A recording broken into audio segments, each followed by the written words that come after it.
Bonjour, aujourd'hui nous avons rendez-vous avec un candidat qui est un peu un fils à papa. On a rendez-vous avec un producteur, il est directeur général, diplômé de l'ISG. On a rendez-vous avec Grégory Dorcel. Bonjour Grégory. Bonjour.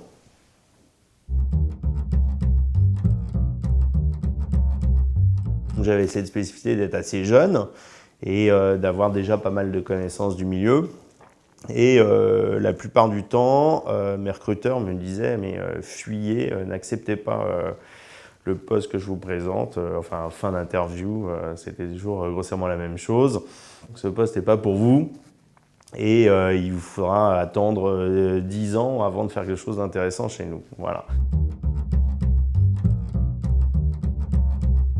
J'étais disponible pendant 3 mois entre 2 jobs et du coup mon père m'a demandé de le rejoindre pour effectuer une mission et finalement au bout de 3 mois cette mission ayant bien fonctionné, j'ai embrayé sur une autre et l'une entraînant l'autre, 10 ans après, je me suis retrouvé sur finalement le même siège. Et je pense que lui étant un homme très prudent, il attendait certainement le jour où j'allais me casser la figure sur un gros dossier et me dire merci, au revoir, je t'aiderai à trouver un autre beau job autant que possible, mais voilà, je pense qu'ici c'est pas fait pour toi. Il a attendu très longtemps de voir les résultats et c'est peut-être toujours le cas aujourd'hui, je sais pas.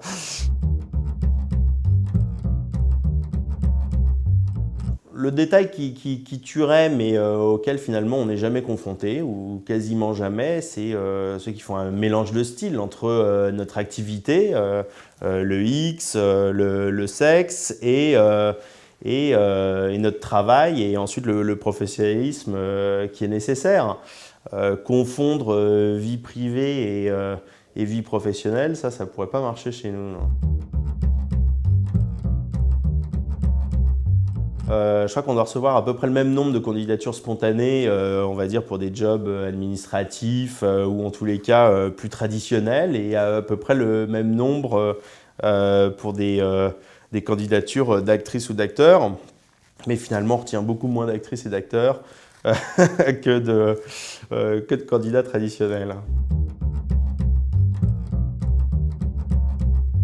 On a souvent des candidatures de jeunes filles ou de femmes qui voient finalement leur conjoint d'un assez mauvais œil, le fait qu'ils travaillent chez Dorcel ou voilà, imaginant certainement plein de choses.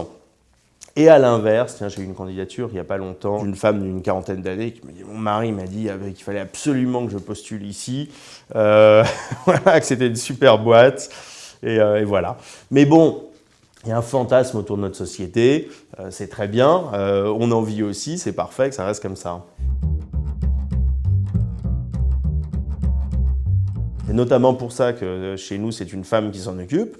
C'est de vérifier notamment auprès des jeunes filles qui peuvent postuler, c'est de voir si elles ont bien conscience de ce à quoi elles se destinent, dans quoi elles s'engagent.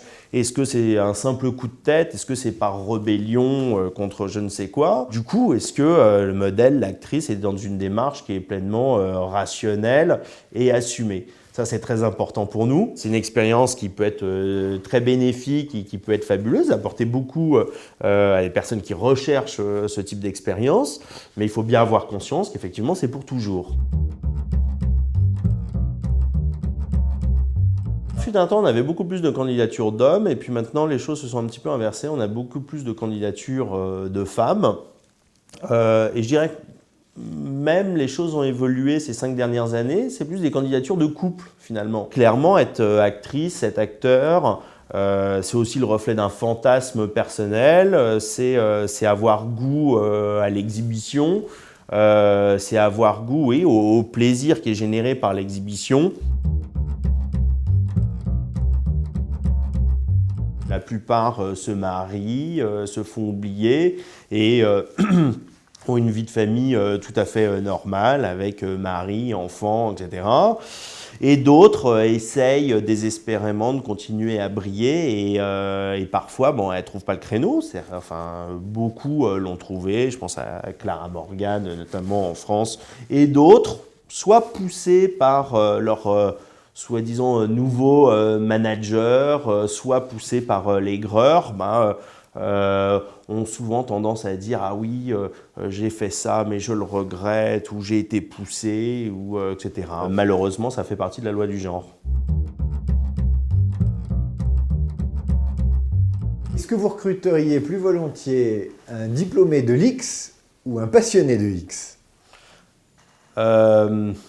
Un diplômé de l'X. Est-ce que vous faites plutôt attention à l'entretien ou plutôt attention au CV?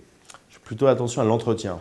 Est-ce que vous faites plutôt attention à l'enthousiasme du candidat ou plutôt attention à son expérience? Je fais plutôt attention à son enthousiasme. Pour motiver, plutôt le salaire ou plutôt les paroles? C'est une bonne question. Je vous dirais plutôt le salaire, mais je pense que mes collaborateurs diraient plutôt les paroles. C'est une question de point de vue, ça dépend de quel côté on se trouve de la table. Plutôt un moche efficace ou plutôt une belle incompétente? Alors plutôt un moche efficace. Plutôt la précision ou plutôt l'imagination? Plutôt la précision. Plutôt la liberté ou plutôt la morale? Plutôt la liberté. Plutôt la diversité ou plutôt le bon profil? Plutôt le bon profil.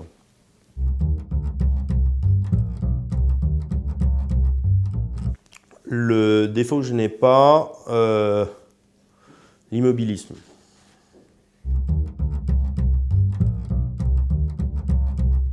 Être plus un homme de réseau.